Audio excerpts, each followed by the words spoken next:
Hər vaxtınız xeyir, mən Fərhad və bugün 2-ci Yana Pavla haqqında ətraflı məlumat verəcəm. Yana Pavla kimdir və nə üçün Polşada bu qədər çox sevilir?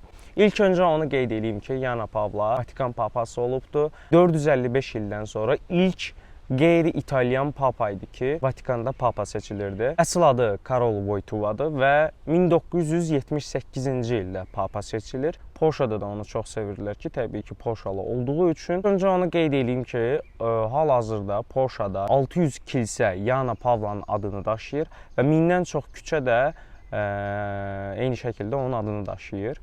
8 dili tam şəkildə, sərbəst şəkildə bilirdi ki, bu da digər papalardan fərqli olaraq hər bir xalqla birə-bir özü ünsiyyət qura bilirdi, birə-bir bağ qura bilirdi ki, və bunun nəticəsində Yana Pavlanı xalqın papası adlandırırdılar. Yaşadığı müddətdə 129 ölkəni səyahət edibdir. Yana Pavladan əvvəlki bütün papaları üstələyir bu səyahətləri. Təxminən 775 min mil səyahət edibdir və 129 ölkədə olub. Onun ən çox sevilməyinə səbəb kommunizmə qarşı çıxması idi və Şərqi Avropada bu üsyanlara, belə deyim, ilham verirdi onun çıxışları. Həmçinin 2005-ci ildə vəfat etdiyində rekord sayda insan onun dəfninə qatılır. 4,5 milyon insan. Bu, xalq tərəfindən onun nə qədər sevildiyini göstərir təbii ki. Ən pis yadda qalan tarix kimi 1981-ci ildə Mehmet Ali Ağca tərəfindən sui-qəsd cəhdinin olması idi. Müqəddəs Peter meydanında baş verir bu hadisə və uğursuz olur sui-qəsd. İtalyan həbsxanasına göndərilir Mehmet Ali Ağca. Bu qədər hadisəyə baxmayaraq, yəni xalq tərəfindən bu qədər sevilən bir insan, ən əsası papadır, yəni ona qarşı bu cür hörmətsizlik qəbul edilməzdi. Buna baxmayaraq 1983-cü ildə bu hadisədən 2 il sonra Mehmet Ali Ağcanın yanına gedir, gizli söhbət edir və çıxanda da bu sözləri deyir ki, biz qardaşıq, mən səni əfv edirəm, mən sənə tam şəkildə güvənirəm və əfv edirəm. Buradan da qardaşcasına ayrılırıq və onun əfv etməsi sayəsində 2000-ci ildə İtalyan prezidenti Carlo onu əfv edir, həbsxana həyatı bitir və 2000-ci ildə Türkiyəyə deport edilir. Yəni papa onu bağışlamasaydı ömürlük həbs gözləyirdi onu. Amma bu sui-qəsdin altında yatan bəzi maraqlı faktları var. Mehmetin özünün bir neçə iddiası var.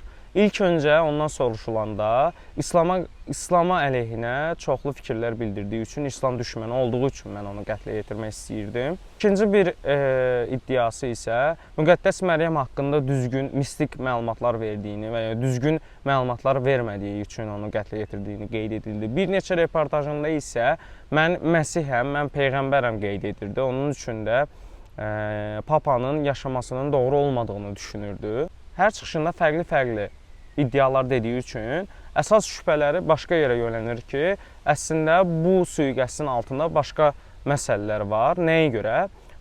Ən çox araşdırılan Bolqar izi məsələsidir ki, bu nə ilə ibarətdir? Həmin dövrdə Şərqi Avropada kommunizmə qarşı üsyanlar var idi və Polşada da Solidarnosçi üsyanı kommunizm əleyhinə ən güclü müxalif qruplaşma idi və Yana Pavla bu qruplaşmanı tamamilə dəstəkləyirdi.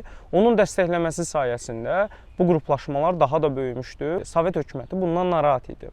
Onun üçün də Sovet hökuməti bu sui-qəsdi edə bilmə ehtimalı var deyə bəzi iddialar bununla bağlıdır. Amma təəssüflər olsun ki, hal-hazırda həqiqəti dərinliyinə qədər bilmirik.